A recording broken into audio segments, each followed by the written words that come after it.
Hello mga kadeped! Once again, this is Teacher Robbie and welcome to Google Classroom 101. Ang ating topic ngayon ay pinamagatang How to Organize Your Topics and Materials. Simulan na natin. Alright mga kadeped, ang unang gagawin natin ay pindutin natin ang classwork. Yan. Kanina, habang hindi ko pa ito nire-record, ay inorganize ko na ito. Meron siyang first quarter, week 1, daily activities, and quizzes. Meron siyang addition at meron siyang question dito na pwedeng mag-interact ang mga estudyante at ikaw bilang teacher. Paano nga ba natin i-organize ang ating Google Classroom? Bilang isang teacher, dapat tayo ay organize sa ating pagtuturo. Gayon din sa ating Google Classroom na gagawin. Kailangan nakalagay kung saan dapat ang mga materials, ang questions, ang assignments, at kung ano-ano pang kailangan natin para maging maayos ang daloy ng ating Google Classroom. Okay, simulan na natin. Mula dito sa button ng classwork, pindutin natin itong create at pindutin natin ang topic. Maglagay tayo ng mga essentials na kailangan natin para sa ating Google Classroom. Umpisahan ko na sa pinaka magiging heading natin. Of course, this is first quarter,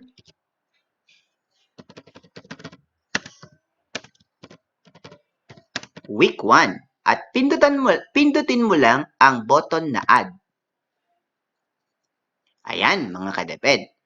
And then, create pa tayo ng iba pang topic. Maglagay tayo ng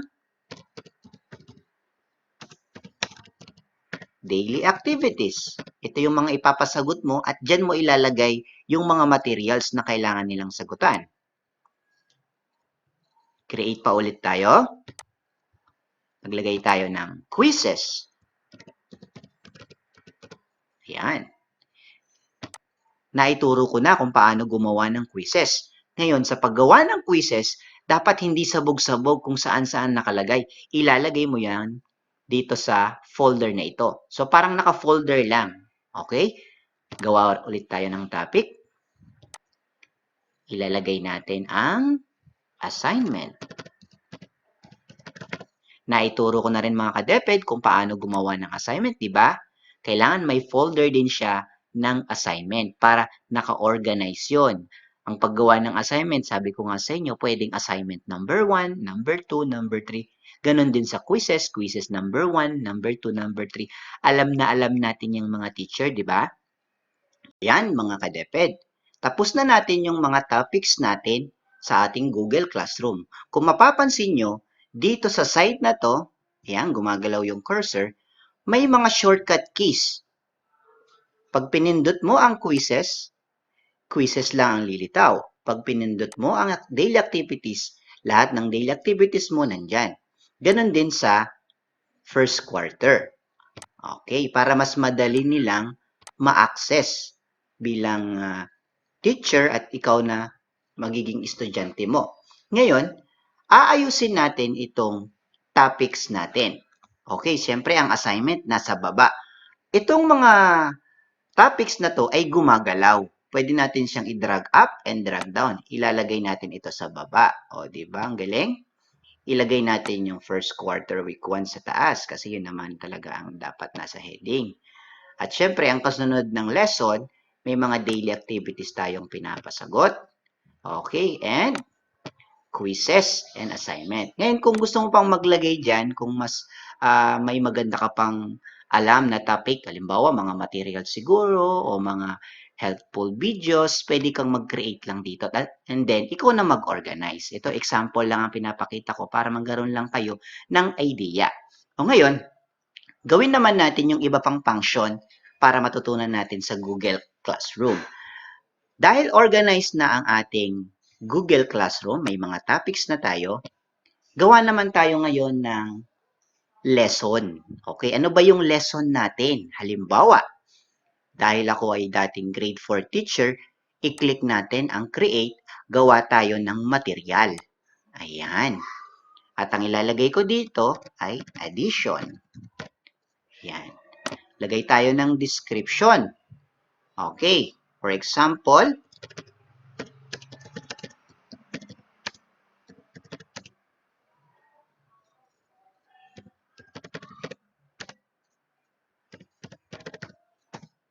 okay, read and study the videos given. Click the link to open. Enjoy your learnings. Sa paglalagay, mga kadeped, ng inyong mga, wala bang S yun eh. Sa paglalagay ng description, okay, para lang tong, optional naman ito, pero nasa iyo pa rin yan kung paano mo siya i-organize. Kasi ako gusto ko, pag inopen to ng bata, may instruction na nakalagay, ilalagay mo na agad para alam niya yung gagawin niya. So, nalagay na natin yung title, yung description, and then, maglagay tayo, bago tayo maglalagay ng mga attachment dito, ilagay muna natin dito sa topic. Siyempre, ilalagay natin sa first quarter, week 1, para naka-organize na siya agad. Doon siya lilitaw. Okay? Pwede mo namang ilagay yan sa iba, pero mas i-organize nga natin. Ngayon, gawa tayo ng maglalagay tayo ng mga materials na patungkol sa addition at mga materials, mga videos na kailangan din para matutunan yung addition.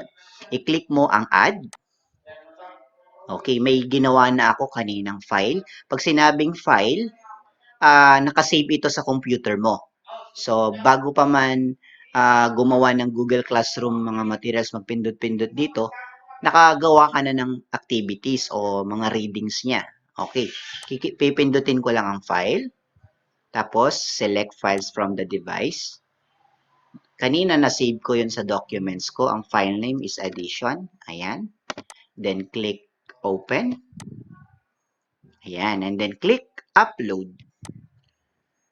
Ayan, uploading. Ngayon, nakalagay na yung babasahin ng bata. Ito yung lesson niya. Babasahin lang niya yan.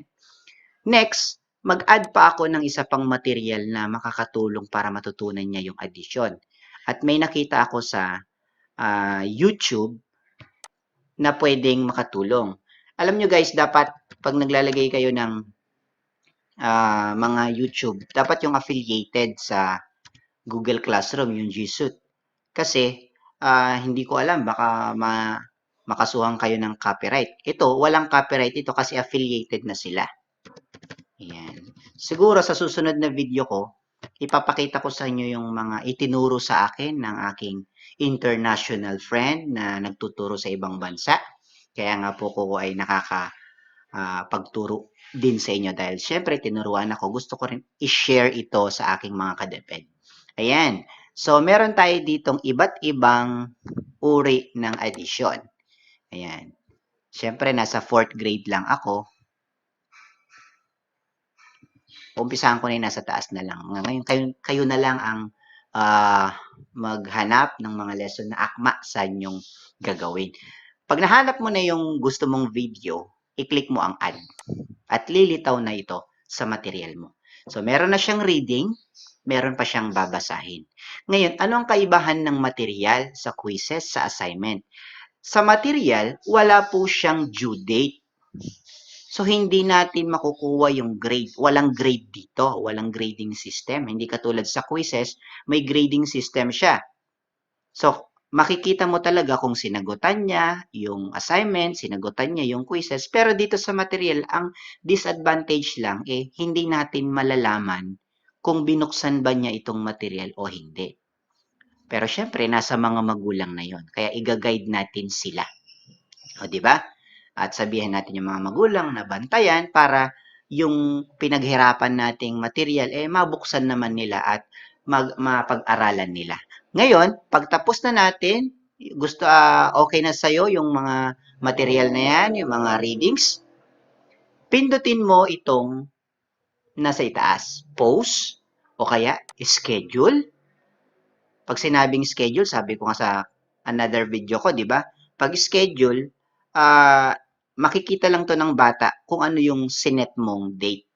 Pero ngayon, ipo-post na natin ito sa ngayon, posting na natin. Ayan, para makita natin yung ating output, 'di ba? Ayun, first quarter topic, first quarter week 1, andun yung addition, 'di ba? O, hanep. Ayan, meron siyang reading, pwede niyang ma-view 'yan, mababasa niya at manonood din siya. Okay, ang Math Antics is affiliated sa Google Classroom mga kadeped. One video siguro na gagawin ko, pakita ko sa inyo itong mga different platforms na alam nyo, nakakalungkot na huling-huli na pala tayo compared sa international ah, school. Ngayon, dahil organized na yan, pwede mo yan pwede mong i-organize ulit yung mga iba pa, itong daily activities, ganun din. Okay, magki-create ka ng material dito, o kaya quizzes, o kaya kung ano-ano, ilalagay mo, tapos katulad din ng ganun. O, di ba? Napakadali lang mga kadeped. Ngayon, ang gusto kong ituro sa inyo yung isang part ng Google Classroom na magkakaroon ng interaction ang bata at ang teacher. Kasi sanay tayong makipag question and answer sa mga bata. Kasi yan ang fashion natin, ang magturo, di ba? I-click natin ang create and then click mo yung question. Itong question na to, pag pinost mo ito, parang nagtatanong ka, kaya question eh. May interaction ang teacher at ang mga bata. O, maglagay tayo ng question. What is the importance of addition in real life? Ang tanong natin is, what is the importance of addition in real life or in your life? Siyempre, yung bata yung tatanungin natin. In your life, today, and in the future. Gawin nating realistic, di ba? Bakit ba tayo nag-aaral ng addition kung walang silbi ito sa ating buhay ngayon, saka sa susunod pang future natin? Okay. Instruction, syempre optional. Huwag na tayong maglagay dyan. Short answer lang ang ilalagay ng bata. Magta-type siya dyan ng kanyang sagot. And this time, lalagay tayo, huwag na natin lagyan ng due date. Kasi this is a question and answer patungkol dun sa addition na ginawa natin kanina. Okay? Ayan. Ipapasok natin siya sa first quarter, week 1. Pag kinlik mo ito, students can reply to each other. Meron ng interaction. Pag kinlik mo naman itong edit, ang pangit dyan, pwede niyang palitan yung sagot niya. Pwede niyang dagdagan pa. Kailangan impromptu na lang. Okay, nasa iyo yan. Ikaw ang teacher, di ba? Tinuturo ko lang kung paano. Okay, ngayon, i-click ngayon natin itong as para malagay na. O, click natin. Ayan, mga kadeped. Ayun siya, nasa importance. So, itong shortcut keys, pag kinlik ko yan, yan lang ang lilitaw. Ayan, Si Sir ay nag-post ng question, what is the importance of addition? Yan. Pwede na silang mag-comment yan. Tagaktak yan, parang Facebook, may mga comment yan. Okay? Alright, tapos yung addition na lesson natin, ayan. Pag kinlik niya yon, yan lang. Napakasimple lang mga kadeped, o di ba? Ikaw, kaya mo na bang i-organize ang Google Classroom mo? Siyempre, kayang-kaya yan mga kadeped. At yan mga kadeped, na-organize na natin ang ating Google Classroom, may topic na, may mga nakalagay na ring material, at pwede mo itong i-organize hanggang sa daily activities na gusto mong i-post gamit yung mga button kanina, quizzes dito mo ilalagay, and assignments. So, napakadali lang po mga kadeped. Dahil tinuruan lang naman ako ng aking kaibigan, gusto ko rin pong ituro ito sa inyo sa pamamagitan ng videos. At yan po mga kadeped, huwag pong kalimutang mag-subscribe, mag-like, at i-share nyo po itong video na ito sa ating mga kaguruan. Private man o public, lahat po ng teacher. Dahil teacher po ang gumawa, gusto ko teacher po ang unang makinabang. Once again, this is Teacher Robbie, signing off. God bless po!